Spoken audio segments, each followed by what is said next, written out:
জয় মা কৃষ্ণকালী মায়ের জয়, জয় মা মঙ্গলা মায়ের জয়, জয় মা সোনা মায়ের জয়। নমস্কার বন্ধুরা, কেমন আছেন সবাই? মায়ের কৃপায় অবশ্যই ভালো আছেন। বন্ধুরা, আপনাদের জন্য আবারও একটি নতুন আপডেট নিয়ে হাজির হয়েছি। চলুন বন্ধুরা, এখান থেকেই আজকের ভিডিওটি শুরু করছি। আগের ভিডিওতে আমি বলেছিলাম কোন কোন দিন মা ত্রিশূল ছোঁয়া দেন।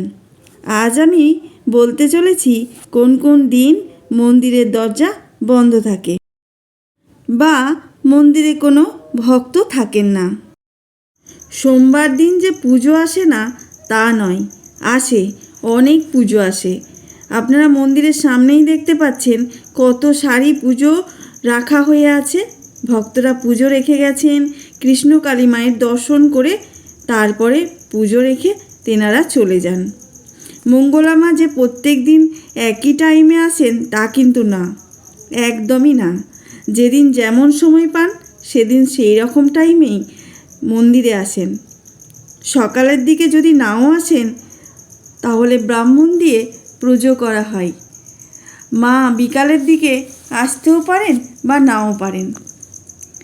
আমি গিয়েছিলাম বুধবার, তারিখটা ছিল শনিবারের কি পরিস্থিতি থাকে, কিন্তু আজ তো সোমবার, আজ কেন তাহলে এই অবস্থা? আপনারা অনেকেই জানেন না কোন বারে মন্দিরে মায়ের দর্শন পাবেন, কোন দিনে পাবেন না। অনেকেই প্রশ্ন করে সেই দিনগুলি কোন কোন দিন যেগুলোই আমরা মায়ের দর্শন পাবো না, বা সেই দিনগুলি কোন দিন যেগুলো আমরা মায়ের দর্শন পাবো। তো আমি এই ভিডিওর মাধ্যমে আপনাদের সমস্ত কিছু বলবো। ভিডিওটি না টেনে স্কিপ না করে সম্পূর্ণ ভিডিওটি মনোযোগ সহকারে দেখতে থাকুন। ফেব্রুয়ারির 19 তারিখে, 19/2/2025, তো ওই দিনে প্রচুর মানুষের ভিড় ছিল।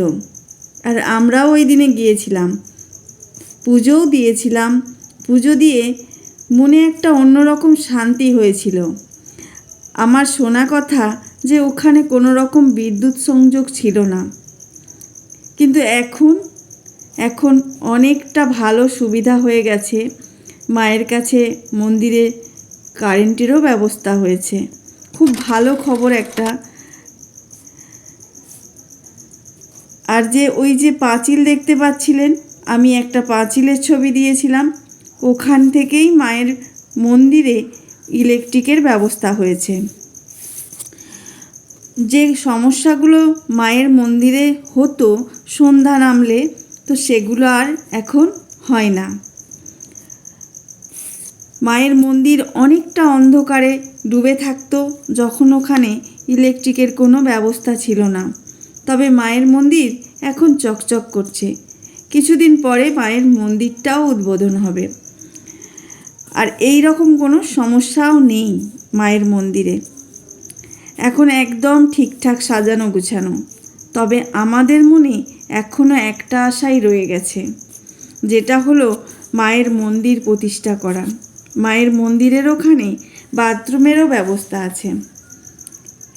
এখানে গিয়ে জানতে পারলাম ওখানে দূরদেশ থেকে যে সমস্ত ভক্তরা আসেন তারা রাতে নাকি ওখানে থেকে যান।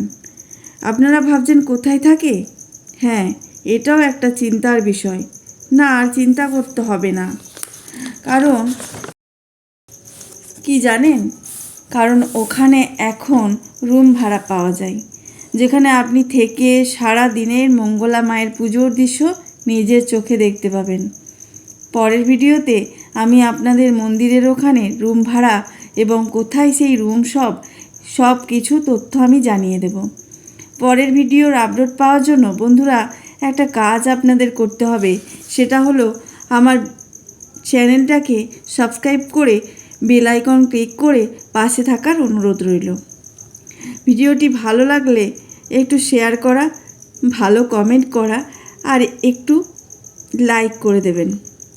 নতুন কোনো ভিডিও আসলেই তাহলে আপনার কাছে সরাসরি পৌঁছে যাবে। তো যেটা মূল কথা, সোমবার দিন মঙ্গলা মায়ের মন্দির বন্ধ থাকে। ভক্তরা আপনারা কোনো দুশ্চিন্তা করবেন না, আপনারা যেদিন আসতে চাইছেন সেদিনই আসতে পারেন। চাইছেন আজকেই যাবেন? অবশ্যই আসুন। মঙ্গলা মা যদি নাও দর্শন দেন তো কৃষ্ণকালী মা তো ওখানে আছেনই। আপনি পুজো নিয়ে আসুন, মন ভরে পুজো দিয়ে যান, মায়ের দর্শন করুন। আপনি ওখানে থাকতে চাইলে থেকেও যেতে পারেন। ওখানে ব্যবস্থা করা আছে, একটা রুমের মতো করাই আছে দূর যাত্রীদের জন্য। মায়ের মুখ দেখলেই সব দুঃখের অবসান, সব কষ্টের অবসান, সব সমস্যার সমাধান আমাদের হয়ে যায়।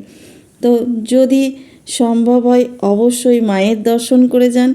আর মাকে দেখলে মনে আলাদা একটা তৃপ্তি আসে। তো চলুন বন্ধুরা, আজকের মতো এখানেই আমি ভিডিওটা শেষ করব। দেখা হচ্ছে পরের ভিডিও। আপডেট পেয়ে যাবেন। পাশে থাকা বেল আইকন অবশ্যই ক্লিক করে রাখবেন। আর মনে মনে বলতে থাকবেন অবশ্যই জয় কৃষ্ণ কালী মায়ের জয়, জয় মঙ্গলা মায়ের জয়। সবার ভালো করুন, সুস্থ রাখুন। মঙ্গলা মা যেন আমাদের ভালো থাকেন, তবেই আমরা কিন্তু সুস্থ থাকব। তো এই বলে আমার ভিডিওটা এখানেই শেষ করলাম। দেখা হচ্ছে পরের ভিডিওয়। জয় কৃষ্ণ কালী মায়ের জয়, জয় মঙ্গলা মায়ের জয়, জয় সোনা মায়ের জয়।